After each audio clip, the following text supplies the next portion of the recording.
সুপ্রিয় দর্শক, লেট এডিশনে আপনাদের স্বাগতম। সঙ্গে আছি আমি জাহিদুর রহমান খান। আজ আলোচনার বিষয় জো বাইডেন ও বিশ্ব রাজনীতি। দর্শক, আজ আলোচনার জন্য আমার সঙ্গে স্টুডিওতে আছেন রাজনৈতিক বিশ্লেষক সুভাষ সিংহ রায়, বিএনপির কেন্দ্রীয় নির্বাহী কমিটির সদস্য শেখ রবিউল আলম এবং জাতীয় পার্টির অতিরিক্ত মহাসচিব অ্যাডভোকেট রেজাউল ইসলাম ভূঁইয়া। আপনাদের তিনজনকে আমাদের স্টুডিওতে স্বাগত জানাচ্ছি। আলোচনার শুরুতে আমি সুভাষ সিংহ রায় আপনার কাছে যেতে চাই। মার্কিন নির্বাচন নিয়ে অনেক টানাপোড়ন, জল্পনা কল্পনা, অবশেষে জো বাইডেন তার কাঙ্ক্ষিত 270 ইলেকট্রাল কলেজ ভোট তিনি অতিক্রম করেছেন এবং তিনি আগামীর মার্কিন প্রশাসনের দায়িত্বভার নিতে যাচ্ছেন। সেই পরিপ্রেক্ষিতে জো বাইডেন পরবর্তী বিশ্ব করোনাকালীন সময়ে তার নীতি কী হতে পারে, বা বিশেষ করে আমরা অনেক সময় বলে থাকি যে একটা মার্কিন প্রভাব সবসময় আমাদের এই ভূ আঞ্চলিক যে রাজনীতি সেখানে থাকে, সেক্ষেত্রে বাংলাদেশের ক্ষেত্রে নীতির কোনো পরিবর্তন আসবে কিনা? আমরা ছোটোবেলা থেকেই গণতন্ত্রের একটা সংজ্ঞা পেয়েছিলাম। আমরা যারা এই চারজনই এখানে উপস্থিত আছে, দর্শক যারা দেখছেন, সকলেই ছোটোবেলায় সেই আব্রাহাম লিঙ্কনের সেই বিখ্যাত ভাষণ, গ্যাটিসবার্গ অ্যাড্রেসের ভাষণ, আমরা যেটা বলি of the people, by the people, for the people, এই নভেম্বর মাসে 1863 সালে তিনি এই ভাষণটি দিয়েছিলেন। এবং একটা জিনিস উল্লেখ করা প্রয়োজন যে 6 লক্ষ মানুষ কিন্তু গৃহযুদ্ধে কিন্তু তারা মৃত্যুবরণ করেছিলেন এবং এটা 4 বছর ব্যাপী কিন্তু গৃহযুদ্ধ হয়েছে। বা গেটিসবার্গে যে ভাষণ আব্রাহাম লিঙ্কন দিয়েছিলেন তারও কিন্তু বাস্তবায়ন হয়েছে 100 বছর পরে। সেই জায়গায় দাঁড়িয়ে মার্কিন নির্বাচন নিয়ে সারা পৃথিবীতে আলোচনা হবে, এটাই স্বাভাবিক। সারা পৃথিবীর গণমাধ্যম গত 1 সপ্তাহ ব্যাপী এবং কোনো জায়গায় এর চেয়েও বেশি সময় ধরে এই নির্বাচন নিয়েই কিন্তু নানান রকম আলোচনা হচ্ছে, নানা রকম তথ্য আসছে এবং এখনও পর্যন্ত চলছে এবং জানুয়ারির আমার ধারণা মাঝামাঝি পর্যন্ত এটা চলবে, যতক্ষণ পর্যন্ত পুরোপুরি জো বাইডেন কিংবা রাষ্ট্রপতি হিসেবে যতক্ষণ পর্যন্ত শপথ না নেবে। মার্কিন যুক্তরাষ্ট্রের নির্বাচন ব্যবস্থার একটা গুণগত বৈশিষ্ট্য হচ্ছে এরা সরাসরি ভোটে নির্বাচিত হয় না এবং এই যেটা রোমান ক্যাথলিকদের ধর্মগুরু যেভাবে নির্বাচিত হয় এই যে ইলেকট্রাল পদ্ধতিতে, সেই পদ্ধতিতে নির্বাচন ব্যবস্থাটা হয় এবং সেখানেই ইতিহাসের অনেক তথ্য কিন্তু রয়ে গেছে। আমি এবারকার প্রেক্ষাপটে যেটা সরাসরি বলি, জো বাইডেন 7.5 কোটির মতো ভোট পেয়েছেন এখনও পর্যন্ত যে গণনার ইয়েতে আছে কাছাকাছি। আর ডোনাল্ড ট্রাম্প, যার বিরুদ্ধে মার্কিন যুক্তরাষ্ট্রের প্রায় সবকটি গণমাধ্যম তার বিরুদ্ধে অবস্থান নিয়েছিল, তারপরেও সে 7 কোটি ভোট উপরে ভোট পেয়েছে। অথবা এই ভোটটা ধরেই নেওয়া যায় যে সেখানে তার সমর্থক কিন্তু রয়ে গেছে এবং তার সমর্থক, তার দলের সমর্থক এবং যেভাবে নানান রকম ইতিহাস যুক্ত হয়েছে। যেমন একটা ছোট্ট ব্যাপার যদি কেউ আমাকে জিজ্ঞেস করে যে ডোনাল্ড ট্রাম্পের পক্ষে আপনি একটা কথা বলেন, আমি সরাসরি বলবো গত 4 বছর মার্কিন যুক্তরাষ্ট্রের রাষ্ট্রপতি হিসেবে সে পৃথিবীতে কোনো জায়গায় বোমা ফেলে নেই, মধ্যপ্রাচ্যের সংঘর্ষ ঘটায় নাই, নানান রকম ঘটনা ঘটায় নাই, বরঞ্চ সে ন্যাটোরে বলছে যে তোমার বাজেট আমি কমিয়ে দেবো, তুমি ফিরে আসো। আবার সে ইসরায়েলকে একেবারে ইহুদিদের হাতে তুলে দিয়েছে। আবার দেখেন জো বাইডেনের যিনি ভাইস প্রেসিডেন্ট হয়েছেন, এখন তো তামিলনাড়ুতে উৎসব হচ্ছে গত কয়েকদিন যাবৎ। হ্যাঁ, যে ভদ্রমহিলা, তার মা ছিলেন ভারতীয়, বাবা জামাইকান, আবার তো কিন্তু বৈবাহিক সূত্রে সে কিন্তু ইহুদির স্ত্রী। অনেকগুলো সমন্বয়ের জায়গার এই রাজনীতিতে কোনটা কোন জায়গায় প্রভাব ফেলেছে এটা বলা খুব মুশকিল। শুধু এইটুকু বলা যায় যে করোনাকালীন সময়ে ডোনাল্ড ট্রাম্পের নানান রকম বক্তব্য এবং নানান রকম পদক্ষেপ যেটা মানুষকে, তার সমর্থকদেরও বিগড়িয়ে দিয়েছে। আমি যতদূর জানি, এটা রবিউল ভাইও অন্তত অনেকের সঙ্গে পরিচয় আছে, যারা রেজিস্টার ভোটার, মার্কিন যুক্তরাষ্ট্রের রেজিস্টার ভোটারের একটা পদ্ধতি আছে, সে রেজিস্টার ভোটাররা যারা ডোনাল্ড ট্রাম্পের দলের পক্ষে, তারা কিন্তু অনেকে আবার এবার ভোট দিয়েছেন জো বাইডেনকে। জি, সুভাষ চন্দ্র রায়, এই যে পরিবর্তনের যে জায়গাটি, আমি এখনো মনে করি যে জেরুজালেম ইসরায়েলকে দান করা, সৌদি আরব সহ অন্যান্য অনেক দেশগুলোকে, অধিকাংশ দেশগুলোকে ইসরায়েলের সাথে মৈত্রী প্রতিষ্ঠার বাধ্য করা, এটা কিন্তু অনেক রকম যন্ত্রণার জায়গা তৈরি করেছে। সে জায়গা জানি থেকে না তো জো একটু বাইডেন স্বস্তি তার পাবে। ক্ষমতা আসার পরে, অনেকে বলেন না যে মার্কিন নীতিতে কোনো পরিবর্তন হয় না, অনেকে বলেন না তার পররাষ্ট্র নীতিতে কোনো পরিবর্তন হয় না, কিন্তু যখন বারাক ওবামার তার যে হেলথ কেয়ার, এটা যখন পরিবর্তন করে দেওয়া হলো, সেটা নয় রাষ্ট্রীয় ব্যবস্থাপনার ভিতরে, কিন্তু নানান রকম এই পররাষ্ট্র নীতির ক্ষেত্রে অনেকগুলো পরিবর্তনের ঝাঁকা কিন্তু গতবার তিনি তৈরি করেছিলেন। আর সবচেয়ে বড় ব্যাপার, ডোনাল্ড ট্রাম্প গতবার 4 বছরে তার একক আধিপত্য বিস্তার করতে পেরেছে। তার সিনেটেও তার পক্ষে ছিল, কংগ্রেসও তার পক্ষে ছিল, তার ভোটের সংখ্যা সেখানে ছিল, কিন্তু বারাক ওবামা কিন্তু সেটা পায়নি। জি, সুভাষ চন্দ্র রায়, আপনার কাছে আবার আসবো আমরা। শেখ রবিউল আলম, জো বাইডেনের বিশ্ব কেমন হবে? সেটি কি তার পররাষ্ট্র নীতিতে কি কোনো পরিবর্তন আসবে? মার্কিনিরা যেটি ধারণ করেন গণতান্ত্রিক রীতি পদ্ধতিতে, যেটি মানবাধিকার, আইনের শাসন, সেখানে আমরা ডেমোক্র্যাটদের নানাভাবে সোচ্চার থাকতে দেখি। তো বিশ্ব রাজনীতিতে তার কোনো প্রভাব থাকবে কিনা? ধন্যবাদ আপনাকে, ধন্যবাদ লেড এডিশনের দর্শকদেরকে। হ্যাঁ, জো বাইডেন নির্বাচিত হয়ে গিয়েছেন, আনুষ্ঠানিকতা বাকি মাত্র। একটা ভালো নির্বাচন হয়েছে, কারণ হচ্ছে রেকর্ড সংখ্যক ভোট পড়েছে, উৎসব মুখর পরিবেশে মানুষ ভোট দিয়েছে, পোস্টাল ভোট বেশি হওয়ার কারণে গণনাতে একটু বেশি সময় নিয়েছে। আর জো বাইডেন তো একটা আপাদমস্তক পলিটিশিয়ান, আপনি যদি বলেন পরিপূর্ণ রাজনীতিবিদ। তিনি দেখবেন যে আচরণে এবং বাচনেও অনেক মার্জিত, অনেক পরিণত, যেটি মার্কিনদের রাজনীতির ক্ষেত্রে এবং মার্কিনদের নেতৃত্ব দেওয়ার ক্ষেত্রে প্রয়োজন রয়েছে। এই কারণে যে মার্কিনরা সারা পৃথিবীতেই তাদের একটা নেতৃত্ব, কর্তৃত্ব প্রতিষ্ঠার বলা ব্যাপার আছে। রয়েছে রাজনীতিতে। তারা বেশ সংবেদনশীল এবং অনেক বেশি মনোযোগী রিপাবলিকানদের কাছ থেকে, এবং এই সংকটগুলি কিন্তু পৃথিবীতে এখনও আছে। ওই দাদা বলছিলেন ট্রাম্প তো একটা কাজ অন্তত ভালো করেছে, কোথাও বোমা ফেলেনি, কিন্তু ট্রাম্প তার সহযোগী অনেক রাষ্ট্রকে পৃথিবীতে বোমা হাতে দিয়ে দিয়েছে, তাদেরকে নিয়ন্ত্রণটা অন্য কৌশলে করেছে। আর যেহেতু মার্কিন যুক্তরাষ্ট্রের পররাষ্ট্র নীতিতে খুব বেশি পরিবর্তন আসবে না, এটা অনেকেই বলেন, আমিও তাদের সাথে একমত, কিন্তু এই যে 4টি বিষয়ের কথা বললাম, সে বিষয়ে কিন্তু ডেমোক্রেটরা আলাদা একটা নজর দিবে এবং তাদের কিন্তু প্রচেষ্টা থাকবে বিশ্বব্যাপী এটা প্রতিষ্ঠিত করবার জন্য। ডেমোক্রেটদের একটা সুবিধা রয়েছে, তারা সব কিছু আলোচনার মাধ্যমে সমাধান করতে বিশ্বাস করে, অনেকটা বেশি বল প্রয়োগের চেয়ে। মধ্যপ্রাচ্যের নীতি যেটা ট্রাম্প প্রশাসন নিয়েছিল, সেটা থাকবে কি থাকবে না সেটা হয়তো এখনও বলার সময় হয়নি, তবে নিশ্চয়ই একটু কুশলী না হলে দাদার সাথে আমি একমত, যেখানে একটা ঝুঁকির মধ্যে ফেলে দিয়েছেন এই সমস্ত নীতি। আর দক্ষিণ এশিয়ায় আমাদের যে নীতি রয়েছে, মার্কিন যুক্তরাষ্ট্রের যে নীতি রয়েছে, ভারতের নীতি রয়েছে, স্বাধীন সার্বভৌম রাষ্ট্র হিসেবে বাংলাদেশেরও কিন্তু ইন্টারেস্ট রয়েছে, দৃষ্টিভঙ্গি তৈরি হয়েছে, চায়নারা আছে। এই কর্তৃত্বগুলি আমার মনে হয় যে ডেমোক্রেট প্রেসিডেন্ট জো বাইডেন আলোচনার মাধ্যমে অনেক বেশি সফটলি হ্যান্ডেল করার চেষ্টা করবেন, এবং তাতে অনেকের স্বার্থ, আমার বিশ্বাস, বিশেষ করে সাউথ এশিয়ায় বাংলাদেশের স্বার্থ নিশ্চিত থাকবে, এবং বাংলাদেশের গণতন্ত্র, মানবাধিকার নিয়ে যে বিতর্ক রয়েছে, যে অভিযোগ রয়েছে, নিশ্চয়ই মার্কিনরাও সে প্রেসিডেন্ট এবং ডেমোক্রেটরা সেই বিষয়গুলিতে আরও বেশি নজর দিবেন, দেশের স্বার্থে, এই অঞ্চলে মার্কিন কর্তৃত্বের স্বার্থে অথবা মার্কিন রাজনীতির স্বার্থে। সে জায়গাগুলি কিন্তু বেশ কিছু আশার জায়গা তৈরি হচ্ছে। তবে একটা জিনিস প্রতিষ্ঠিত হয়েছে, সেটা হচ্ছে যে মার্কিনরা অন্তত একটা সময় উপযোগী সিদ্ধান্ত নিয়েছেন জো বাইডেনকে নির্বাচিত করে, কারণ সারা পৃথিবীতে নেতৃত্ব দেওয়ার জন্য মার্কিনদের যে অভিলাষ, নেতৃত্ব দেওয়ার একটা অভিলাষ রয়েছে।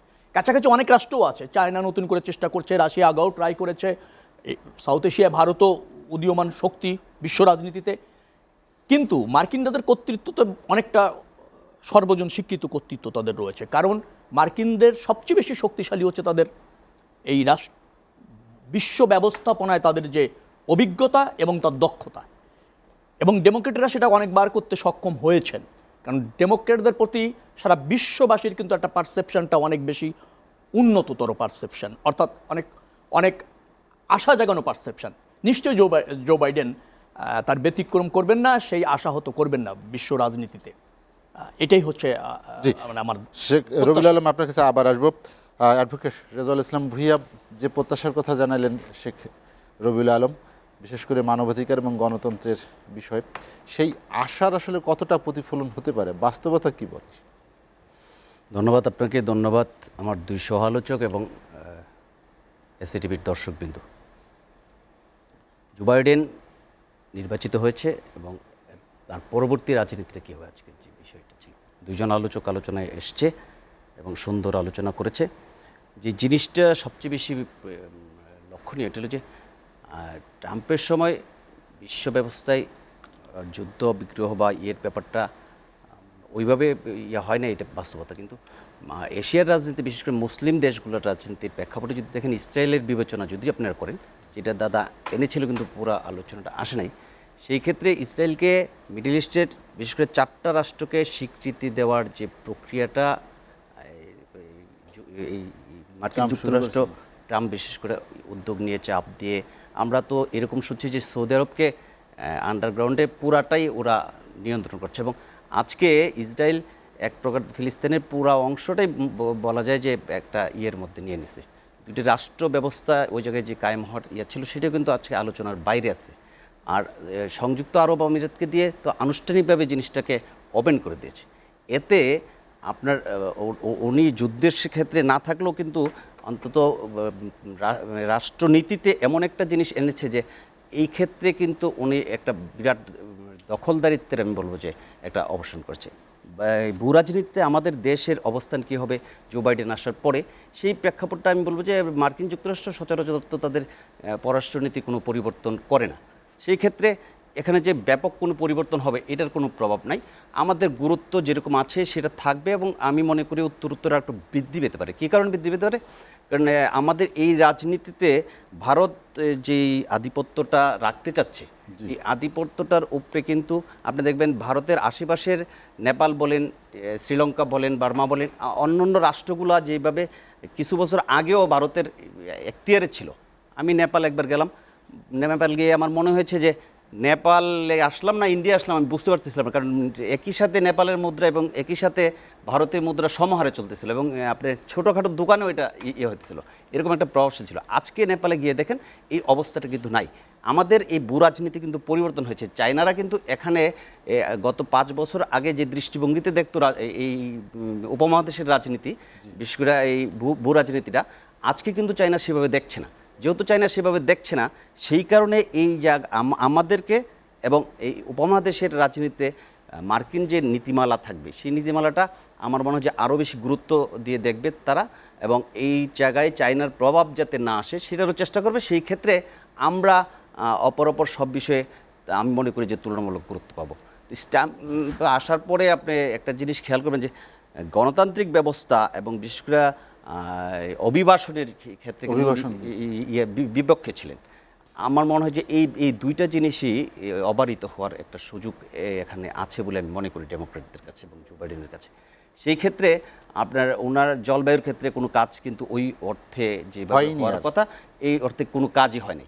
অথচ জলবায়ুর ব্যাপারটা বৈশ্বিক ব্যাপার, এই ব্যাপারটার সাথে কিন্তু অনেক কিছু জড়িত আছে। ক্ষতিগ্রস্ত দেশগুলোর অন্যতম বাংলাদেশ। আমরা যারা ক্ষতিগ্রস্ত দেশের তালিকায় আছি, সেই ক্ষেত্রে আমাদের জন্য এই জিনিসটা জো বাইডেন আসার পরে আমার মনে হয় যে আরেকটু অগ্রগতি হবে এবং আরেকটু না অনেকটু অগ্রগতি হবে। তাদের নীতিমালাটাই এই অবস্থানে আছে বলে ডেমোক্রেটদের জো বাইডেনের ক্ষেত্রে সেটা হইতে পারে। শেখ অ্যাডভোকেট রেজাউল ইসলাম ভাই, আমরা একটা বিরতি নিব।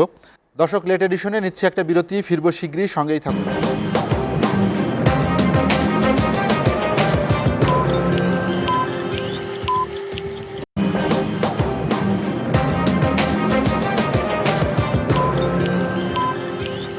দেখছেন এসএটিভির রাতের আয়োজন লেট এডিশন। বিরতির পর আমরা আবারও ফিরছি আলোচনায়। সুভাষ সিংহ রায়, যেটি আপনি প্রথমে উল্লেখ করেছেন যে ডোনাল্ড ট্রাম্প কোনো দেশে একটি বোমাও ফেলেনি তার শাসনামলে। ডোনাল্ড ট্রাম্পের সময় আরও একটি বিষয় আমরা লক্ষ্য করেছি যে মার্কিন অনেক মন্ত্রী, উপমন্ত্রী, অনেক প্রতিনিধি যখন দেশে আসছেন তখন নালিশের রাজনীতির একটি প্রচলন ছিল, যেটি গত ট্রাম্পের সময় সেই অর্থে ওইভাবে দেখা যায়নি। কিন্তু ডেমোক্র্যাটদের সময় কিন্তু এর একটি প্রভাব বাংলাদেশে সহ তৃতীয় বিশ্বের দেশগুলোতে থাকে এবং আমাদের রাজনীতির সংস্কৃতিতে একটি বিষয় আছে যে আমরা সেখানে নালিশ করতে অভ্যস্ত হয়েছি, যেটি আপনি নিজেও বা আমরা দেখেছি যে বড় দুটি দলের পক্ষ থেকে সবসময় অভিযোগ করা হয়, অভিযোগ পাল্টা অভিযোগ, যখন যে ক্ষমতায় থাকে। সেই আপনি- বিষয়টিকে আবার পরিবর্তন হবে কি? আপনি কিন্তু নতুন একটি বিষয়ের অবতারণা করলেন। আমরা এখন জো বাইডেন থেকে এই ভূ রাজনীতির আলোচনার মধ্যে চলে আসলাম। যাই হোক, আলোচনাটা প্রয়োজনও আছে। আপনি দেখেন মার্কিন যুক্তরাষ্ট্রের রাজনীতির সবচেয়ে বড় গুণগত বৈশিষ্ট্য হচ্ছে তাদের শিক্ষায় তারা অনেক কিছু এগিয়ে, প্রযুক্তিতে এগিয়ে।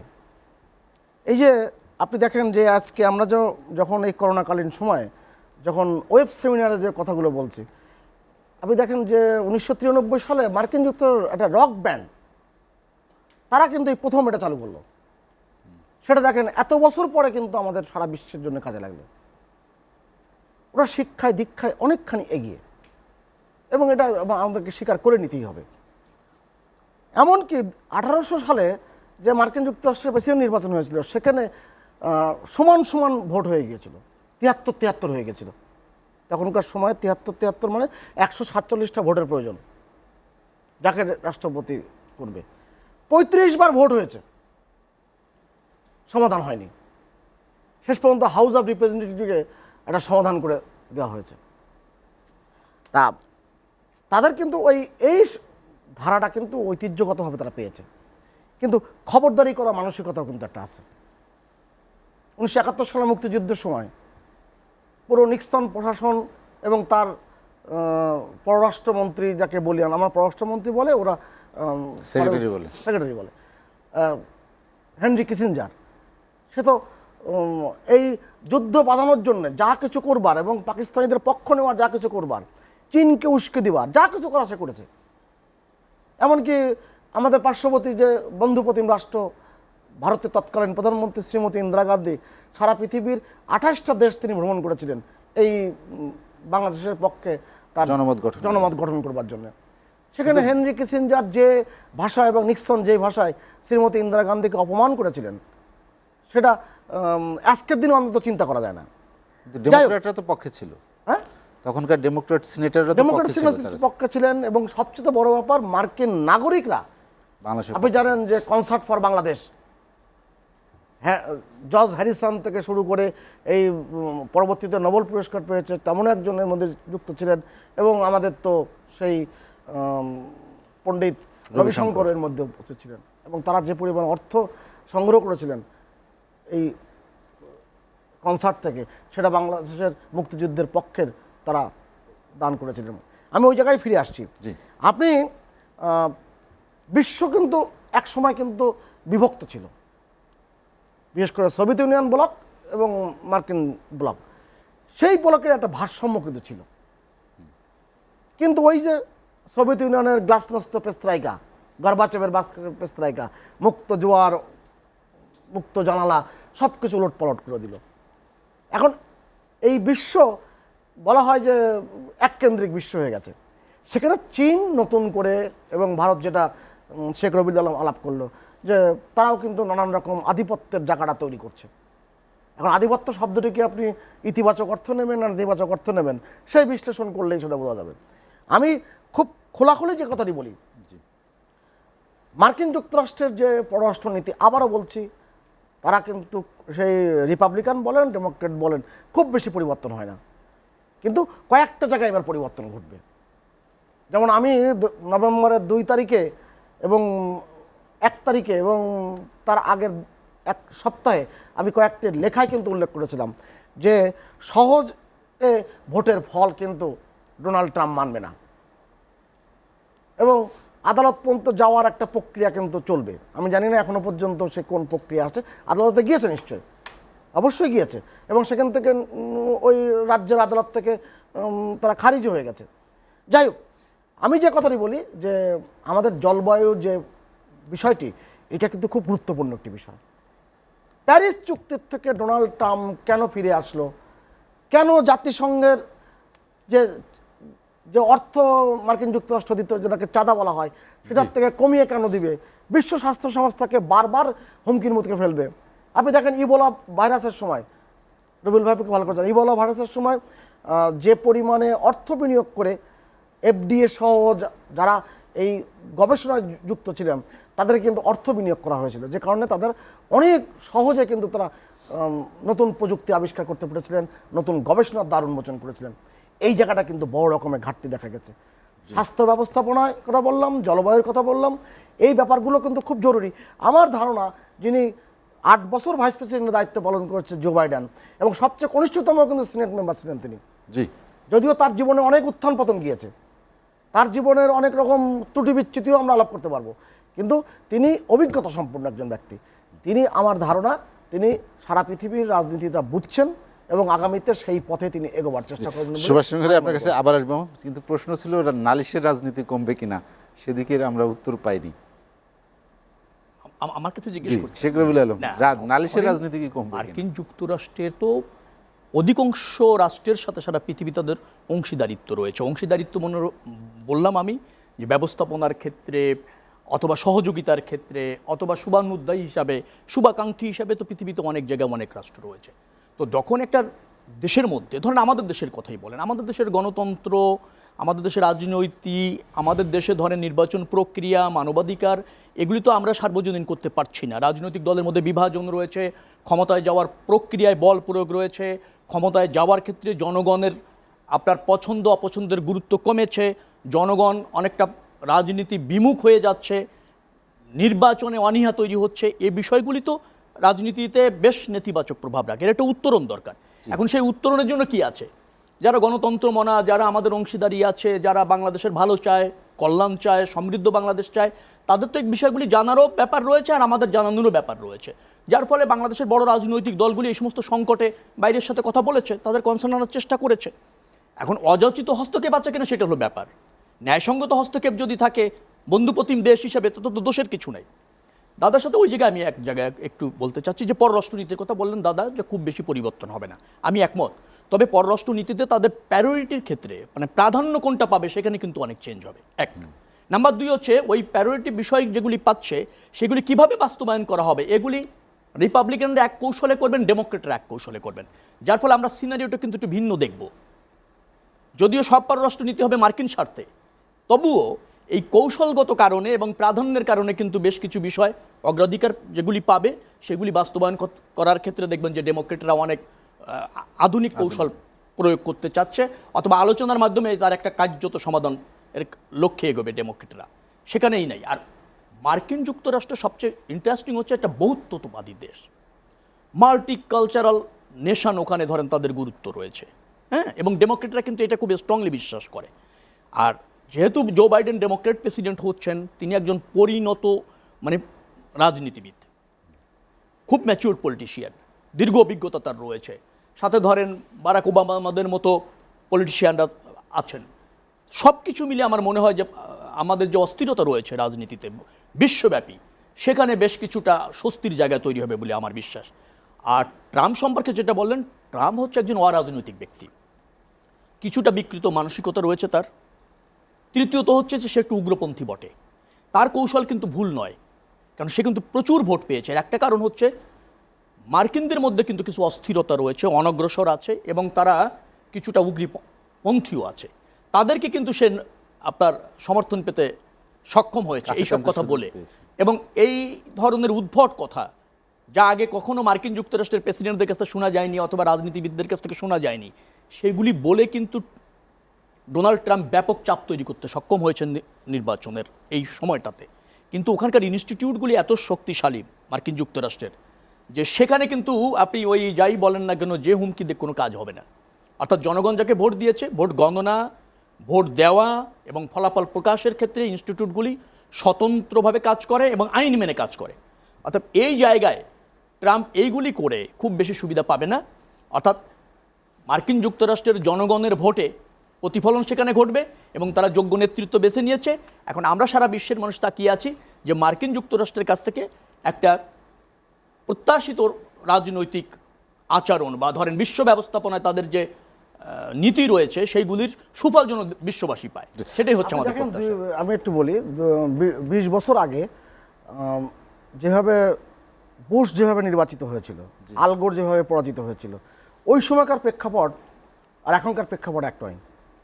ওখানে যত সহজে করা গিয়েছিল ওই জায়গাটা কিন্তু এবার করতে পারে। আল গোরও খুব দ্রুতই অভিনন্দন জানিয়ে না না, সেটা পারেনি, কারণ 6 লাখ ভোটে এগিয়ে থাকার পরেও নানান রকম ত্রুটি বিচ্যুতির দোহাই দিয়ে একেবারে সুপ্রিম কোর্টে 5-4 ভোটে কিন্তু বুশ নির্বাচিত হয়। আপনি দেখেন মার্কিন যুক্তরাষ্ট্র কিন্তু কখনো এটি যদি ধরে রাখে, যেমন ভূ রাজনীতির ক্ষেত্রে নরেন্দ্র মোদী গত বছর সেপ্টেম্বর মাসে 2019-এর সেপ্টেম্বর মাসে তিনি ওখানে যে পুরোপুরি ট্রাম্পের পক্ষে একটা প্রচার অভিযান চালিয়েছে। ওই কথা কি এখনকার এই প্রশাসন যেটা আসবে জো বাইডেন সে কি আর ওইভাবে মনে রাখবে? মনে রাখবে না, কেননা রাজনীতির কৌশলটা কিন্তু ভিন্ন হবে। জি, অ্যাডভোকেট রেজাউল ইসলাম ভূঁইয়া, যেটি শেখ রবিউল আলম বললেন যে পরিবর্তন যেগুলো হওয়া দরকার আর কি, বিশেষ করে প্রথম দিকে তিনি যেটা উল্লেখ করেছেন যে আধিপত্যবাদের যে একটি মানসিকতা বা মনোভাব ছিল ট্রাম্পের ক্ষেত্রে, সেখান থেকে একটি স্থিতিশীল বিশ্ব হয়তো আমরা দেখতে পাবো। সেটি কি মার্কিন নীতিতে কি তাই বলে? যদি তাই হতো তাহলে বারাক ওবামার সময় কেন মধ্যপ্রাচ্য অশান্ত হয়ে উঠেছিল? মার্কিন নীতিতে আসলে রিপাবলিকান ডেমোক্রেট এটির কোনো ব্যাপার না, মূল জিনিস হলো মার্কিন, এবং ওই মার্কিন আমেরিকা তাদের রাষ্ট্রের ইয়েটাকে প্রথম দেখে তারপরে হলো অন্যান্য ব্যাপারগুলো। সেই ক্ষেত্রে খুব বেশি একটা পরিবর্তন হবে এটা আমি মনে করি না। একটা জিনিস খুব বেশি দেখবেন যে গণতান্ত্রিক শাসন ব্যবস্থার ক্ষেত্রে ট্রাম্পের কিন্তু খুব বেশি একটা ছিল না। বাংলাদেশে গণতন্ত্র আছে কি না আছে, পরিপূর্ণ আছে কি না আছে, নেপালে আছে কি না, অন্য দেশে না আছে কি না আছে, এই ব্যাপারটা যেভাবে আমেরিকা অতীতে আমরা দেখছি যে এগুলো করতো, দেখভাল করতো বা বিশ্লেষণ করতো, এইটা কিন্তু ট্রাম্পের সময় একটু কম ছিল বা ওইভাবে লক্ষ্য করা যায় না। তা আমি বিশ্বাস করি যে ডেমোক্র্যাটরা আসার পরে, বিশেষ করে জো বাইডেন আসার পরে এই ব্যবস্থাটার ক্ষেত্রে কিন্তু একটা পরিবর্তন জোরদার হবে এবং এই জায়গাটা একটু ভালো করে মনিটর করবে যে জিনিসগুলো। সেই ক্ষেত্রে যে ইয়েটা ছিল রিপাবলিকদের, এইটা ডেমোক্রেটদের একটু পরিবর্তন হতে পারে। এছাড়া ভূ রাজনীতি বলেন, অপর রাজনীতি বলেন, মিডল ইস্টের রাজনীতি বলেন, সেই ক্ষেত্রে মার্কিন যুক্তরাষ্ট্রের স্বার্থ যেটা সেটাই রক্ষা করবে। এটা ভাবার কোনো কারণ নাই যে ইসরায়েলকে যেভাবে মার্কিন যুক্তরাষ্ট্র মধ্যপ্রাচ্যে প্রতিষ্ঠিত করছে, আজকে জো বাইডেন আইসা সেই জায়গার থেকে সরিয়ে নিয়ে আসবে বা একটু কম দেখবে, এটা বাবার আর মানে কোনো অবকাশ আছে বলে মনে করেন, কারণ ওরা এই নীতিতে চলে আসছে দীর্ঘদিন যাবৎ। এখন এটা ক্ষেত্র বিশেষে কোনো সময় তাদের এই প্রেক্ষাপট অনুসারে একটু পিছিয়ে একটু আগায় এটা পরিবর্তন করে এগিয়ে যাচ্ছে। আমরা যে জিনিসটাতে আসছিলাম যে নালিশের রাজনীতি আপনি যে আলোচনাটা করছিলেন, মূলত আমরা একটা ট্রেডিশন হয়ে গেছিল বাংলাদেশের প্রেক্ষাপটে যে যারা বিরোধী দলে বাইরে অভিযোগটাই বেশি থাকে ইয়েটা দেওয়ার এটারও কিছু কারণ আছে। যেহেতু আমরা আগে দেখছিলাম বাংলাদেশ একটা অনুন্নত দেশ ছিল, সেখানে সাহায্য নির্ভর দেশ ছিল, এইরকম রাষ্ট্রগুলোর কথা না শুনলে অনেক ক্ষেত্রে আমাদের সাহায্য সহযোগিতা বন্ধ হয়ে যেত। সেই ক্ষেত্রে লবিস্ট একটু ব্যবহার করে যদি একটা সুবিধা নেওয়া যেত এটা হতো। কিন্তু গত কয়েক বছরে 2টা নির্বাচনের পরে দেখবেন কিন্তু এই লবিস্টদের যে ইয়েটা ছিল, এটা কিন্তু খুব বেশি একটা তৎপরতা কিন্তু খুব বেশি একটা কার্যকর হয় নাই। এবং বাইরের দেশগুলোতে বাংলাদেশের নালিশ এটা কিন্তু আমি দৃষ্টি মানে সাধারণ দৃষ্টিতে খুব বেশি একটা কার্যকর হয়েছে বলে মনে করেন। এবং এই নালিশের রাজনীতি থাকতে পারে, কিন্তু এটা রবিউল ভাই যেটা বলছে এটা হইতে পারে যে এটা আপনার যৌক্তিক কিনা বা এটা আপনার নেতিবাচক কোনো কিছু যদি প্রভাব না করে, সেই ক্ষেত্রে হয়তোবা আমরা আমার অবস্থানটা শক্তিশালী করার জন্য একটা চাইতে পারি, কিন্তু এইটাও একটা সীমাবদ্ধ অবস্থানের মধ্যে আনতে হবে। তাহলে আমার মনে হয় যে এই নালিশের রাজনীতি আগামী দিনে বাংলাদেশের মধ্যে কমবে, বিশ্ব ব্যবস্থার মধ্যে নালিশের রাজনীতিটা থাকবে না, কারণ এটা খুব বেশি একটা কাজ হচ্ছে না। আজকে জলবায়ুর কথাটা সুভাষদা এনেছিল, জলবায়ুর প্রেক্ষাপটটা কিন্তু আমাদের দেশের জন্য খুব একটা সংকটপূর্ণ অবস্থানের মধ্যে আমরা আছি। আমি মনে করি যে এই যে মার্কিন নীতির মধ্যে জলবায়ুর ফান্ডের ক্ষেত্রে ওরা ডেমোক্র্যাট আসার পরে আর একটু উদার হবে এবং এই ক্ষেত্রে ফান্ড পাবে। স্বাস্থ্য ব্যবস্থার ক্ষেত্রে যে ইবোলা ভাইরাস বলেন বা পরপর আজকে তো করোনার যে প্রেক্ষাপট একটা চলতে আছে, সেই ক্ষেত্রেও কিছু পরিবর্তন আসতে পারে বলে আমি বিশ্বাস করি। হ্যাঁ, অ্যাডভোকেট রেজাউল ইসলাম ভাই, আমরা আর একটা বিরতি নিব। দর্শক, লেট এডিশনে নিচ্ছি আর একটা বিরতি, ফিরবো শীঘ্রই, সঙ্গেই থাকুন।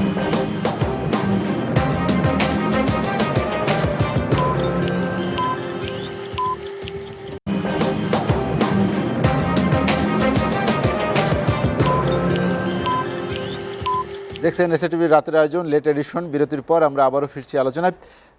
সুভাষ সিংহ রায়, যেটি অ্যাডভোকেট রেজাউল ইসলাম ভূঁইয়া বলছিলেন যে ইমিগ্রেন্টদের সবসময় একটি ডেমোক্র্যাটদের সমর্থক থাকে বা ডেমোক্র্যাটরা যারা আমাদের ইমিগ্রেন্ট আছেন তাদেরকে অনেক পছন্দ করেন, তো যখন ডেমোক্রেটের ক্ষমতায় আসে ঠিক তখনই কি এই বিভিন্ন দেশের অভ্যন্তরীণ নানা বিষয়গুলো কি সহজে তাদের কাছে পৌঁছে যায়, সিনেট হয়ে রাষ্ট্রপতির টেবিল পর্যন্ত যেতে পারে? এ কারণেই কি এই দেশগুলোর অভ্যন্তরীণ রাজনীতি, গণতন্ত্র, মানবাধিকার এসব বিষয় নিয়ে তারা অনেক বেশি মাথা ঘামায়? না, এই রেজাউল ভাই যে কথাটি বলেছেন এবং রবিউল ভাইও যে প্রসঙ্গ আলাপগুলো করেছেন, আমরা তো আলাপের শেষ পর্যায়ে মার্কিন যুক্তরাষ্ট্রের রাজনীতি, সংস্কৃতি এবং তাদের যে প্রেক্ষাপট, এগুলো কিন্তু অনেক বিস্তৃত ব্যাখ্যা এবং তাদের পক্ষে অনেক বলা যাবে এবং তাদের রাজনীতির বিপক্ষেও অনেক কথা বলা যাবে। কিন্তু এটাই সত্য যে তাদের একটা প্রাতিষ্ঠানিক ধারাবাহিকতা কিন্তু সব সময় আছে। আপনি দেখেন 1924 সালে একটা নির্বাচন হয়েছিল, এটা কন্টিনজেন্ট নির্বাচন বলে, মানে দুই প্রার্থী কেউই কিন্তু না সংখ্যাধিক্যে ভোট বেশি যে পেয়েছে সে কিন্তু ইলেকট্রাল ইয়েতে কেউ কিন্তু এক জায়গায় আসতে পারেনি। ভোটাভুটির একটা করে কন্টিনজেন্ট নির্বাচন বলে, যে বেশি ভোট পেয়েছে সেও বা ইলেকট্রাল কলেজ বেশি ভোট পেয়েছে, কিন্তু তারপরেও কিন্তু যে এই এখন বলা হচ্ছে না যে 270টা ভোট পাওয়া লাগবে। ইলেকট্রাল ভোট 270টা যদি কেউ না পায় তাহলে তো ওই নির্বাচন ব্যবস্থাপনার সেই যে পদ্ধতি, সে পদ্ধতি মিলল না। তো ওইরকম ওই সময় ঘটেছিল।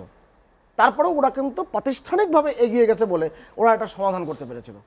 ওরা হাউস অফ রিপ্রেজেন্টেটিভ যাবে, বিভিন্ন জায়গায় কংগ্রেসে আলাপ করবে, কেননা এই ভোটের সাথে কিন্তু একটা ভোট না, কিন্তু শুধু ভাইস প্রেসিডেন্ট আর প্রেসিডেন্টের ভোট না, এর সাথে 9টা ভোট দিতে হয়। ব্যালট পেপারে 9 জনের ভোট থাকে, ওখানকার লোকাল গভর্নমেন্টের সিনেটের ভোট থাকে, ওখানকার জাজেস সিস্টেমের ভোট থাকে, নানান রকম ভোট কিন্তু থাকে। তা সেই ভোট ব্যবস্থাপনার একটা প্রাতিষ্ঠানিকতার জায়গা দাঁড়িয়েছে। যে অভিযোগগুলো আসছে যে জালিয়াতি হয়েছে, এবারে যে যারা রিপাবলিকানরা বলছে, হলে তাহলে কংগ্রেসে তারা সিনেটে বেশি সদস্য পেল কী করে? অর্থাৎ এই জায়গাগুলো কিন্তু এই প্রসঙ্গে রিপাবলিকানদের মধ্যে থেকে উঠছে। অর্থাৎ এইটাই একটা গুণগত বৈশিষ্ট্য। আমি বললাম না একটু আগে যে যারা রেজিস্টার ভোটার রিপাবলিকানদের পক্ষে ছিল, তারা আবার ডেমোক্রেটদের পক্ষে অন্তত বাঙালিদের মধ্যে অনেকে ভোট দিয়েছেন, আমি নিশ্চিতভাবে জানি। অতএব ওই জায়গাটাই সবচেয়ে ওদের একটা অনন্য বৈশিষ্ট্য, যে কারণে মার্কিন যুক্তরাষ্ট্র সারা পৃথিবীতে রাজনীতির ওপরে আপনি যে কথাটা বারবার জিজ্ঞেস করছেন, যেটা আমি বলাতে চাচ্ছেন, সে ব্যাপারটা হচ্ছে যে আমাদের দেশের রাজনীতিবিদদের ওপরে তাদের যে খবরদারিটা আগেও ছিল, কিংবা আমরা তাদের কাছে অযাচিতভাবে নানান প্রসঙ্গে যে বিভিন্ন রকম বক্তব্য দিতাম, বিভিন্ন রকম অভিযোগের জায়গা আনতাম, এটা রেজাউল ভাই কিন্তু ভালো উত্তর দিয়েছে। এখনকার প্রেক্ষাপট পাল্টে গেছে। একসময় বাংলাদেশের বাজেট হতো, সাইফুর রহমান সাহেবদের দেখতাম যে প্যারিস কনসোর্টিয়ামের বৈঠকে উনি একটা ব্রিফকেস নিয়ে যেতেন, ওখানে কাগজপত্র নিয়ে আসতেন এবং ওখান থেকে যা কিছু বড়াটলা হতো সেই সাহায্য সংস্থার উপরে ভর করে এখানে কিন্তু বাজেট তৈরি হতো। এখন কিন্তু বাংলাদেশে তা না, এটা পরিবর্তন ঘটেছে। আপনি 96 সালে শেখ হাসিনা প্রধানমন্ত্রী হওয়ার পরে আর মতিয়া চৌধুরী খাদ্য এবং কৃষিমন্ত্রী, তাদের একটা বলিষ্ঠ ভূমিকা ছিল। তাদেরকে IMF থেকে বলে দেওয়া হয়েছিল, বিশ্বব্যাংক থেকে বলেছিল কৃষিতে সারে ভর্তুকি দেওয়া যাবে না, সারে ভর্তুকি দেওয়া যাবে না, বিদ্যুতে ভর্তুকি দেওয়া যাবে না, এরকম বলা হয়েছিল। কিন্তু শেখ হাসিনা সরকার কিন্তু সেটা মানেনি। তারা বলেছিল না, আমি কৃষিতে ভর্তুকি দেব। গত 10 বছরে বাংলাদেশে তো শুধু 75,000 কোটি টাকা শুধু সারে ভর্তুকি দেওয়া হয়েছে। অতএব আপনার অবস্থান যদি শক্ত হয়, আপনার অর্থনৈতিক অবস্থা যদি জাগিয়ে যায়, কারণ এই করোনাকালীন সময়ে আপনি যখন 21 দফা প্রণোদনা দিয়েছে বাংলাদেশ সরকার প্রধান শেখ হাসিনা, তখন সেখানে কিন্তু 1112 কোটি টাকার ওপরে কিন্তু প্রণোদনা দিয়েছে, যেটা জিডিপির একটা বড় অংশ। সেই সক্ষমতা প্রকাশ তো হয়ে গেছে। তা স্বাভাবিক কারণে এখন ভূ রাজনীতি কিন্তু পাল্টে গেছে। আজ থেকে 20 বছর আগে যে ভূ রাজনীতি, এখন সেই ভূ রাজনীতি নাই। অর্থাৎ নানান রকম ক্লাস্টার তৈরি হয়েছে, পলিটিক্সের ভিতরে অনেক রকম ক্লাস্টার তৈরি হয়েছে।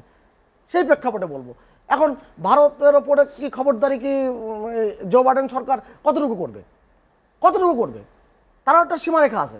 এই কারণে আছে যে যতই নরেন্দ্র মোদী ডোনাল্ড ট্রাম্পের পক্ষে নির্বাচনে 1 বছর আগে ভোট চেয়ে বেড়াক না কেন, এখন তারা বুঝবে যে চীনকে আমার মোকাবেলার জন্যে, কিংবা চীনের সাথে আমাকে ওই টক্কর দিয়ে এগোনোর জন্যই, কিংবা চীনের সাথে সম্পর্ক আমার উন্নয়নের প্রয়োজন আছে, এ সব মিলে তখন কিন্তু তারা ভারতের রাজনীতিতে ওই প্রেক্ষাপটগুলো ভাববে। অর্থাৎ রাজনীতি এখন অনেক বিষয় রয়ে গেছে, আর রাজনীতির ভিতরে পলিটিক্স থাকেই, জি, পলিটিক্স থাকবে। সুভাষঙ্করে আপনাকে অসংখ্য ধন্যবাদ। আমাদের হাতে সময় কম। শেখ রবিউল আলম যেটি বলল যে রাজনীতিতে বেশ এখনকার গতি প্রকৃতি বা এই সময়কার রাজনীতিতে অনেক জটিলতা আছে। আপনি দেখেছেন মার্কিন নির্বাচনের এবার সবচেয়ে বড় বৈশিষ্ট্য হচ্ছে মার্কিনিরা কিন্তু সরাসরি এবার ভোটে অংশ নিয়েছে, ব্যাপক সংখ্যক মানুষ ভোট দিতে পেরেছে, গণতন্ত্রের যে তাদের মতামত সেটি প্রকাশ করতে পেরেছে। সেখান থেকে আমাদের মতো দেশে কি শিক্ষণীয় আছে বা আমরা সেখান থেকে কি অর্জন 10 কোটি ভোটার পোস্টাল ভোটার। শিক্ষণীয় তো অনেক কিছু আছে, কিন্তু শিখতে কি আমরা চাইছি কিনা। ধরেন মার্কিন জনগণের ভোট দেওয়ার পরিবেশ আছে, স্বাধীনতা আছে, এবং তারা মনে করেছে যে মার্কিন যুক্তরাষ্ট্র যে শাসন ব্যবস্থা চলছে হয়তো ট্রাম্পের নেতৃত্বে তার একটা পরিবর্তন চায়, আবার কেউ আবার এটা রাখতে চায়, বিধায় তাদের মধ্যে একটা উদ্দীপনা তৈরি হয়েছে। না, তার মানে তারা বিশ্ব রাজনীতি এবং আভ্যন্তরীণ রাজনীতিতে আরও বেশি সোচ্চার হতে চেয়েছে এই বিশ্ব ব্যবস্থার কারণে। কিন্তু আমাদের দেশের সরকারগুলিকে সেই সুমতি হচ্ছে কিনা সেটাও তো একটা বিষয়। তারা কি জনগণের উপর নির্ভর করতে পারছে কিনা, অথবা 16 কোটি মানুষের জনগণ 11 কোটি ভোটার, তারা স্বাধীনভাবে ভোট দিয়ে তাদের প্রতিনিধি নির্বাচিত করুক, সরকার সেটা ফিল করে কিনা, এটাও তো একটা বিষয়। আমরা তো পারছি না। আর যখন মার্কিন যুক্তরাষ্ট্রের নাগরিকরা ভোট দিতে উদ্গ্রীব হচ্ছে, আমাদের দেশের নাগরিকরা তখন ভোট বিমুখ হচ্ছে। তার মানে আমরা রাজনীতিতে অনেক সমস্যার মধ্যে আছি, আমাদের রাজনীতিতে জঞ্জল রয়েছে, ঐক্যমত নাই, এটা তো ঠিক। দাদাও যে বলছিলেন, আর রেজাউল করিম ভাইও বলতে চাইলেন যে ওই সাহায্যের ব্যাপারে যেটা বলেন, দেখেন আমাদের যে বাজেট প্রক্রিয়ায় এখনও ঘাটতি বাজেট, অনেক বড় ঘাটতি বাজেট। এডিপির 2,10,000 কোটি টাকা কোথা থেকে আসবে জানি না। লিখে রাখছি বৈদেশিক অনুদান এবং বৈদেশিক সাহায্য। তার মানে কি আমরা বৈদেশিক অনুদান এবং সাহায্যের উপর নির্ভর করছি না? করছি। আগে প্যারিস কনসিলিয়ামের মিটিংয়ে যাওয়ায় বোঝা যেত বা আলোচনা করা হতো যে কী সাহায্য পেতে পারি, সেটা আমরা ধরতাম। আর এখন সাহায্যের আশ্বাস না পেয়ে বড় একটা অঙ্কের আমরা বিদেশিদের সাহায্য এবং অনুদান হিসেবে ধরে রাখি। পার্থক্য হয়েছে এই, আমরা স্বনির্ভর হয়নি বাজেটে। আপনি আমাদের রাজস্ব খাত থেকে যে আয় হবে ধরে নেওয়া হয়েছে 3,30,000 কোটি টাকা, হবে 2.5 লাখ কোটি টাকার উপরে না। রাষ্ট্র ব্যবস্থাপনায় ব্যয় আছে 3.5 লাখ কোটি টাকা, এখানেই 1 লাখ কোটি টাকা ঘাটতি। এডিপি তো পরে, যার ফলে আছে। কিন্তু সমস্যা হয়েছে আগের মতো বিদেশিরা সাহায্যের কথা মিটিং করে ঘোষণা করে না, বা সম্ভাব্য সাহায্য কী দিতে পারে তারা বলে না, যার ফলে আমরা ওইমুখী হচ্ছি না। আমাদের প্রজেক্ট বা প্রকল্পগুলি যাচাই বাছাই করে কেবলমাত্র তারা সাহায্য মনে করলে দেয়, অনেক সময় দেয় না। যা দেয় তা আবার ব্যবহারও করতে পারি না। 14,500 কোটি টাকা ব্যাক হয়ে গেছে, আমরা ব্যবহার করতে পারিনি। যাই হোক, রাজনীতির একটা পরিবর্তন হয়েছে, এটা ঠিক আছে। বিদেশি দৃষ্টিভঙ্গিরও পরিবর্তন হয়েছে, আমাদেরও ধরেন দৃষ্টিভঙ্গির পরিবর্তন হয়েছে। 20 বছর আগে, 15 বছর আগে অর্থনীতি রাজনীতি যেরকম ছিল সেই ধাঁচটা তো এখন আর নাই, যার ফলে কিছুটা পরিবর্তন আছে। আমি একটা বাক্য দিয়ে শেষ করব। মার্কিন যুক্তরাষ্ট্রের, আমি আবারও বলছি, সারা পৃথিবীতে তারা যে ডমিনেট করে সেটি হলো তাদের ওয়ার্ল্ড ডমিনেট করার যে ব্যবস্থাপনা, এটা খুব শক্তিশালী, যেটা রাশিয়া পারেনি, চীন পারেনি, বিধায় তাদেরকে কোনো কোনো সময় মার্কিন যুক্তরাষ্ট্রের কাছে অদৃশ্যভাবে পরাজয় বরণ করতে হয়েছে। কারণ ওদের বিশ্ব ব্যবস্থাপনার কৌশলটা অনেক রিচ পৃথিবীর যে কোনো দেশের চেয়ে। ওই যে আপনি বললেন যে আমরা যেটা বলছি যে অভিবাসন প্রক্রিয়া, তারপর ধরনের শরণার্থী প্রক্রিয়া রয়েছে, গণতন্ত্র, মানবাধিকার, সুশাসন, এইগুলি প্রতিষ্ঠিত করার জন্য তারা কাজ করে, কিন্তু তারা কি বিনা স্বার্থে করে? তাদের স্বার্থেই করে। এবং এর মধ্যেই আবার বাণিজ্য রয়েছে, কারণ এগুলি যখন আপনার দেশে নাই বা অন্য দেশে নাই, তখন প্রতিষ্ঠিত করতে গেলে তো এটা শুধু মুখের কথাই হয় না। এইটার জন্য আবার অনেক ধরনের পলিসি রয়েছে, সেই পলিসির থেকে তারা সুবিধাগুলি নেয়, এবং এই সব খাত থেকেও তাদের ইনকামের, আয়ের একটা বড় উৎস কিন্তু তাদের এটা। যার ফলে এটা মনে হয় যে একটা ভলেন্টারিয়াস সার্ভিস বা আদর্শিক সার্ভিস, কিন্তু তার মধ্যে মার্কিন যুক্তরাষ্ট্রের স্বার্থ রয়েছে। আর ডেমোক্রেটরা এটা আবার খুব সুচারুরূপে করতে অভ্যস্ত। আপনি যদি ডেমোক্রেট রাজনীতির হিস্ট্রি দেখেন, কারণ তারা অনেক বেশি, আবারও বলছি, এইসব বিষয়ে সংবেদনশীল এবং অনেক বেশি মনোযোগী, এবং এইসব বিষয়ে কনসার্ন অনেক পলিটিশিয়ান ডেমোক্রেটদের মধ্যে রয়েছে। দুটি রাজনীতি, ডেমোক্রেট এবং রিপাবলিকান, এদের মার্কিন যুক্তরাষ্ট্রের জনগণের কাছে দুইটারই আদর্শ কিন্তু একটু ভিন্ন। এই জায়গায় ডেমোক্রেটরা অনেক বেশি, আমি বললাম যে মানবিক এবং আলোচনাকে গুরুত্ব দিয়ে সব ধর্ম, বর্ণ, গোত্রের মানুষকে, মতের মানুষকে অ্যাকোমোডেট করার জন্য তাদের একটা চেষ্টা রয়েছে। সেখান থেকেও মার্কিন যুক্তরাষ্ট্র লাভবান হবে। আর আমরা যারা আছি তারা যদি এই নীতিটাকে কাজে লাগাতে পারি আমাদের স্বার্থে, ডেফিনেটলি সংঘাত, দ্বন্দ্ব ছাড়াও আমাদের অনেক সমস্যার সমাধান হবে। এটা আমরা আশা করি, বিশ্ববাসী আশা করে। আরেকটি বিষয়, সেটি এর আগে যেটি আমি একটা উল্লেখ করছেন যে ইন্দো প্যাসিফিক জোট, যেটি, জি আমি একটু বলি, ডেমোক্রেটদের পক্ষে কথা বলার অনেক অনেক বিষয় থাকে, কিন্তু একটা বিষয়, এই যে ডেমোক্রেটরা যখন ক্ষমতায় ছিল, বিশেষ করে বারাক ওবামা, তখন বাংলাদেশের ক্ষেত্রে অযাচিত হস্তক্ষেপ, বিশেষ করে বিশ্ব ব্যাংকের উপরে খবরদারি করা, পদ্মা সেতুর ব্যাপারে একেবারে হিলারি ক্লিনটন সরাসরি হস্তক্ষেপ করেছে, অযাচিতভাবে যে প্রেক্ষাপট তৈরি করেছে, এগুলো কিন্তু আমরা যে গণতন্ত্রের সৌন্দর্যের কথা বলছি মার্কিন যুক্তরাষ্ট্রের, কিংবা ডেমোক্রেটদের পক্ষে আমি কথা বলছি, সেখানে কিন্তু এই বিষয়টা যায় না। অতএব এগুলো কিন্তু অনেক বেশি বিষয়। আর ঘাটতি বাজেটের কথা বললো, পৃথিবীতে এমন কোনো উন্নত রাষ্ট্র আছে যেখানে ঘাটতি বাজেট নাই, সেই দেশটার নাম কি? জি, যাই। আর আরেকটি বিষয়, সেটি একদম সংক্ষেপে যদি বলেন, যে ইন্দো প্যাসিফিক জোটের যে বিষয়টি, বিশেষ করে বাংলাদেশের জন্য তো অনেকটা সংবেদনশীল এটি, যেহেতু এইখানে চীন এবং ভারতের অনেক বেশি স্বার্থ জড়িত রয়েছে। সংবেদনশীল বটে, কিন্তু সরকার তো বাস্তবিকভাবে আমাদের যে অবস্থান এবং যা করণীয় সেই অবস্থানেই সরকারকে থাকতে হচ্ছে, এবং সরকার সেটা ভালোভাবেই করছে এখনো পর্যন্ত। কিন্তু আমার কাছে মনে হয় না যে আমরা এই অবস্থানটা খুব বেশি দিন ধরে রাখতে পারবো, কারণ ইন্দ্র প্যাসিফিক নিয়ে যে দক্ষিণ এশিয়া বা এশিয়ার মধ্যে যে বিভাজনটা ইতিমধ্যে তৈরি হয়েছে কর্তৃত্ব এবং স্বার্থের, সেখানে উভয় পক্ষকে বাংলাদেশের পক্ষে খুশি রাখা খুব কঠিন হবে। এটার যখনই স্বার্থের দ্বন্দ্বটা আরও বেশি বাড়বে, আরও বেশি জোরালো হবে, বাংলাদেশকে কিন্তু কোনো না কোনো দিকে ঝুঁকতে হবে। আর যখনই বাংলাদেশ এটা ঝুঁকতে যাবে, সেখানে অনেক ঝুঁকিও থেকে যাবে। মানে আপনি যে কোনো পক্ষে ঝুঁকতে গেলে কিন্তু আপনার ঝুঁকি রয়েছে, সেই ঝুঁকি বাংলাদেশ নিতে পারবে কি পারবে না, সেখানে প্রশ্ন রয়েছে। যদি বাংলাদেশ নিতে পারে, নিশ্চয়ই বাংলাদেশ বেনিফিটেড হবে।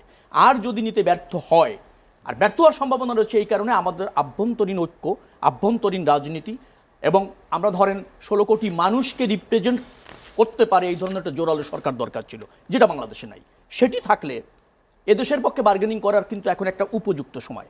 জাতি হিসেবে আমরা ক্ষতিগ্রস্ত হচ্ছে এই কারণে যে আমরা সার্বজনীন একটা সরকার এবং জনমতের ভিত্তিতে একটা সরকার, সেটা যে সরকারই হোক না কেন, আমি বলছি না যে আওয়ামী লীগ, বিএনপি, জাতীয় পার্টি বা অন্য কোনো দলের সরকারই হোক না কেন, জনমত সমর্থিত একটা সরকার যদি থাকতো, এই মুহূর্তে ইন্দ্র প্যাসিফিকের যে বার্গেনিং রয়েছে, কর্তৃত্বের যে দ্বন্দ্ব রয়েছে, তার থেকে সমূহ সুবিধা নেওয়ার কিন্তু একটা সুযোগ আমাদের ছিল, কিন্তু আমরা ক্রমান্বয়ে এখানে আমি একটা বাক্য যোগ আচ্ছা করবো। করছি। দাদা, আমি বাংলাদেশ একটা বাক্য দেবো। দাদা যে বললেন বাজেট বড় হলেই ভালো বাজেট হয় না, স্বাধীনতার ৭২ আমাদের বাজেট ছিল ৭৭৩ কোটি টাকা, আর 1974-75 মানে আওয়ামী লীগের শেষ সরকারের সময় বাজেট ছিল 1072 কোটি টাকা। তার মানে কি খুব খারাপ ছিল নাকি বাজেট? বাজেটের আগার বাড়ালে বাজেট ভালো হয় না, ঘাটতি বাজেট, রাজস্ব আয়ের কোনো লক্ষ্যমাত্রা নাই। হ্যাঁ, আপনি এডিপি সব রেখে দিয়েছেন বৈদেশিক অনুদানের উপর, বাজেট বড় করেই ওই জনমত পক্ষে নেওয়ার, এটা একটা অপচেষ্টা মাত্র, অপচেষ্টা মাত্র। যেমন নির্বাচনের তারিখ দিলেই নির্বাচন ভালো হয় না, সুন্দর হয় না, মানুষ ভোট দিতে পারে না, বাজেটের আগার বাড়ালেই বাজেট বড় হয় না এবং অর্থনীতি ভালো হয় না। আমার মনে হয় যে বিদেশি সাহায্যটা, দাদা আমি শেষ করি একটা বাক্য, একেবারে আপনি নিশ্চয়ই বলবেন। না, না, আমি আপনাকে বলি, আপনি একদিন বাজেট এবং এডিপি নিয়ে আমি আর রবিউল ভাইয়ের একটা আলোচনার আয়োজন করেন, আমি আহ্বান জানাবো। 1, 2 আমি কি বলি, সক্ষমতার জায়গাটি সেখানেই, সৃজনশীল কূটনীতিটা সেখানেই। এই প্রথম গত 11 বছরের যে সরকারটি টানা রয়েছে, তার প্রধানমন্ত্রী সৃজনশীল কূটনীতির দক্ষতা দিয়ে সে কিন্তু চীনের সাথেও তার সম্পর্কের জায়গাটি তৈরি রেখেছে, ভারতের সাথে সম্পর্ক রেখেছে। এর মধ্যে ভারতের দুটো সরকার এসেছে এবং দুটি উল্টোমুখী সরকারের সাথে এই সৃজনশীল কূটনীতির দক্ষতা দিয়ে কিন্তু সে সম্পর্কের জায়গাটা রেখেছে। এবং বাংলাদেশে দেখেন বিনিয়োগ, চীনের সর্বোচ্চ বিনিয়োগ কিন্তু এই সময়। অতএব এই বিষয়গুলো কিন্তু অনেক দক্ষতার ব্যাপার। এই প্রধানমন্ত্রী, শেষ করছে কথায়, এই প্রধানমন্ত্রী তিনি জাতিসংঘের এক ভাষণে তিনি স্পষ্ট করে বলছেন, আপনাদের যে এই অভিবাসন নীতি নিয়ে আপনাদের যে একচোখা মনোভাব, এটা আমি অনেক সময় বুঝতে পারি না। আপনাদের আটলান্টিকের মহাসাগরের এপারে একরকম মতবাদ, ওই দিকে একজন মতবাদ, এই মতবাদ আমার মাথায় অনেক সময় ঢোকে না। শুধু বলছি শোষিতদেরকে বঞ্চিত করা হয়, গরিবদের বঞ্চিত করা হয়। ধন্যবাদ আপনাকে। ওই সক্ষমতার জায়গা বাংলাদেশ তৈরি করতে পেরেছে। জি, অ্যাডভোকেট রেজাউল ইসলাম ভূঁইয়া, যেটি শেখ রবিউল আলম বললেন যে ইন্দো প্যাসিফিক জোটে যাওয়া বা না যাওয়া, তা নিয়ে যে একটি ঝুঁকিতে যদি তৈরি হয়, মোটামুটি দিয়ে দিছে। এটা আমি এটার সাথে একমত যে আমাদের গভর্নমেন্টের যে অবস্থা আছে, শক্তিশালী গভর্নমেন্ট শেখ হাসিনার নেতৃত্বে, এটা বাস্তবতা। কিন্তু এইটার একটা বিতর্ক বাইরে রয়ে গেছে। এই বিতর্কের বাইরে আসা আমাদের দেশের প্রেক্ষাপটে খুবই কষ্টকর ব্যাপার। এটা বিএনপি আসলে যে আসতে পারবে, আমরা আসলে আসতে পারবো, এরকম অবস্থা নাই। তো ঐক্যমতের ভিত্তিতে না হোক, অন্তত যে সরকারটা থাকবে এই সরকার জনগণের রায়ের প্রতিফলনের সর্বোচ্চ পর্যায়ে থাকবে। এই পর্যায়ে থাকলে এইটার একটা সুবিধা আমরা আনতে পারতাম। আমি অন্য একটা জায়গাতে কথা বলতেছিলাম, এটা দাদা নিয়ে আসছে যেহেতু এটার আমি ইয়ে করবো না। বাজেটের ক্ষেত্রে আমি বলতেছিলাম, দাদা বলে ফেলছে, আমি আর এটার ব্যাপারে বলবো না। তবে বিদেশি সাহায্যের ব্যাপারে আমি একটু কথা বলতে চাই। এখন থেকে আপনি খেয়াল করবেন যে 15-20 বছর আগে বাংলাদেশে যখন বিদেশি সাহায্য আসতো, তখন সাহায্যটা হতো, অধিকাংশ সাহায্যের ব্যাপার ছিল যে খাদ্য ঘাটতি এবং নিত্যপণ্য। আজকে বিদেশি সাহায্য আসছে, এই সাহায্যটা কিন্তু খাদ্য ঘাটতির চাহিদা পূরণের অংশের পরিমাণ যদি পার্সেন্টেজ যদি দেখেন, এটার পরিমাণ কিন্তু খুব কম। তার চেয়ে বেশি এই বাজেটে আমাদের বিদেশি সাহায্য বা বিদেশি আমরা ঋণ নিচ্ছি, এই ঋণটা অনেক ক্ষেত্রে অন্য ইয়ার জন্য নিচ্ছি, আমরা ডেভেলপমেন্ট খাতে নিচ্ছি, উন্নয়নের অন্যান্য খাতে নিচ্ছি। সেগুলো কিন্তু শুধু বাংলাদেশের মতো উন্নয়নশীল দেশ না, অনেক উন্নত দেশও কিন্তু বিদেশি সাহায্য নির্ভর আছে। সেই ক্ষেত্রে আমার মনে হয় যে এখন আর তখনের মধ্যে পার্থক্যগত এইটাই আমি বুঝাতে যাচ্ছি যে তখন আমরা বিদেশিদের কথা শুনতে বাধ্য হতাম এই কারণে যে আমার খাদ্যের শর্ট আছে, আমার নিত্য পণ্যের শর্ট আছে। কোনো কারণে সাহায্য বন্ধ হয়ে গেলে আমি কিন্তু এই খাদ্য মানে অভাবে কষ্টে পড়ব। কিন্তু আজকে যে সাহায্যটা আমরা নিচ্ছি, সেই ক্ষেত্রে যদি কোনো সাহায্য বন্ধ হয়ে যায়, যেমন পদ্মার সাহায্য বন্ধ হয়ে গেছে, পদ্মা সেতুর, সেই ক্ষেত্রে আমরা কিন্তু জাতিগতভাবে খাদ্য কষ্ট পড়ি না বা নিত্য পণ্যের কোনো পদ্মা সেতুতেও কিন্তু আজকে কোনো প্রভাব পড়ে নাই। না, তবে আমাদের গ্রামীণ অবকাঠামোয় অনেক প্রভাব পড়েছে। গ্রামীণ অবকাঠামো আমি একটা বাক্য দিচ্ছি, আমি আপনাকে ইন্টারভিউ করছি না, আমি খালি একটা বাক্য দিচ্ছি। আমরা পদ্মা সেতু নিজেদের আভ্যন্তরীণ অর্থে করতে যাওয়ার ফলে বাজেট থেকে তো প্রতি বছর 5,000 কোটি টাকা দেই, রাইট? দেওয়ার ফলে আমাদের যে গ্রামীণ অবকাঠামো রয়েছে প্রত্যন্ত অঞ্চলের, সেখানে বাজেট কমেছে এবং এগুলো জরাজীর্ণ অবস্থা। যাওয়াই যায় না, অর্থমন্ত্রী নিজে বলেছেন গাড়ির গ্লাস লাগিয়ে যান এলাকায় যেতে পারে না, অর্থমন্ত্রীর কথা। এইটা সহনশীল হতে পারে। আরেকটা জিনিস হলো যে আমাদের সরকারগুলা যেটা যে সুষ্ঠু ভোট দিবে কি দিবে না এই ব্যাপারগুলো, মার্কিন যুক্তরাষ্ট্রের আমাদের মধ্যে পার্থক্য হলো তাদের যে প্রতিষ্ঠানগুলো আছে সেই প্রতিষ্ঠানগুলো এত শক্তিশালী যে সরকার ইচ্ছা করলেও সেই প্রতিষ্ঠানগুলোকে প্রভাবিত করতে পারে না। আর আমাদের সবচেয়ে দুর্বলতা হলো যে নির্বাচন গণতন্ত্রকে প্রাতিষ্ঠানিক রূপ দেওয়ার জন্য যে প্রতিষ্ঠানগুলো আছে বাংলাদেশে, সেই প্রতিষ্ঠানগুলো এতই দুর্বল যে সরকার কোন দিকে দৃষ্টিভঙ্গি দিচ্ছে, এটা আওয়ামী লীগ সরকার না, বিএনপি সরকার না, জাতীয় পার্টি সরকার না, যখন যারা সরকারে ছিল তখন যে নির্বাচন কমিশন ছিল, আজকেও যে নির্বাচন কমিশন আছে, তারা তাকিয়ে থাকে ওই দিকে যে উনি কীভাবে দেখবে নির্বাচনটা, সেইভাবে ইয়া হয়। আপনি দেখবেন যে নির্বাচনের সময় সব কিছু হলো নির্বাচন কমিশনের আন্ডারে, আইন অনুযায়ী। গণতন্ত্র দেশে সব হলো নির্বাচন কমিশন, ওসি বলেন, বলেন, যারা টিউনো বলেন, যারা নির্বাচনটা সরাসরি করে। কিন্তু দেখা গেল যে কোনো কিছুরই ব্যবস্থা হয় না, সরকার এদিকে চাচ্ছে, এটাই বাস্তবতা। তো এই কারণে আমরা এবং ওনাদের মধ্যে একটা বিরাট গ্যাপ সৃষ্টি হয়ে গেছে। আমি মনে করি যে অন্তত গণতন্ত্রকে প্রাতিষ্ঠানিক রূপ দেওয়া দরকার বাংলাদেশের জন্য, এবং সেই জন্য গণতান্ত্রিক প্রাতিষ্ঠানিক রূপ দেওয়ার যে প্রতিষ্ঠানগুলো আছে সেই প্রতিষ্ঠানগুলোকে আরও বেশি শক্তিশালী করা দরকার, যাতে সরকার ইচ্ছা করলেও একটা জিনিসকে নির্বাচনের সময় করিয়ে নিতে না পারে। এই বিশাল কর্মযজ্ঞটি একা আওয়ামী লীগ পারবে না, সবাই বিরোধী দলগুলোর অবস্থান। এই বিশাল কর্মযজ্ঞটি আওয়ামী লীগ হস্তক্ষেপ না করলেই অনেক কিছু সমাধান হয়ে যায়। এই আলোচনা বললাম না, তুলে রাখলাম। এই আলোচনা একদিন আপনার সাথে হবে, খালি নিজের মতো না চাইলেই হলো, দাদা আওয়ামী লীগ চাবে না, করতে হবে না কিছু, নিজের মতো না চাইলেই হবে। মার্কিন যুক্তরাষ্ট্রের ডোনাল্ড ট্রাম্প এত শক্তিশালী রাষ্ট্রপতি ছিলেন, সে কিন্তু মডার্না এবং ফাইজারকে দিয়ে নির্বাচনের আগে কিন্তু তার ভ্যাকসিন আনতে পারেনি। মডার্না ফাইজার মতন কোম্পানি তারা বলেছে না, আমরা সুরক্ষিত না হওয়া পর্যন্ত এই নির্বাচনের আগে হবে কি পরে হবে এটার বিষয় না। অতএব ওই জায়গাটা তৈরি করার ক্ষেত্রে আমাদের সকলেরই কাজ করতে হবে। অতএব একা সরকারি দল আওয়ামী লীগ সেটা পারবে না, সকলের মিলে কাজ করতে হবে। সুভাষ সিংহ রায়, অ্যাডভোকেট শেখ রবিউল আলম এবং অ্যাডভোকেট রেজাউল ইসলাম ভূঁইয়া, আপনাদেরকে অসংখ্য ধন্যবাদ আমার সঙ্গে আলোচনায় যোগ দেওয়ার জন্য। দর্শক জানিয়ে রাখি, লেট এডিশন পুনঃপ্রচার হয় সকাল 8টায়। আজ এ পর্যন্তই। ভালো থাকুন, সুস্থ থাকুন, এসএটিভির সঙ্গেই থাকুন।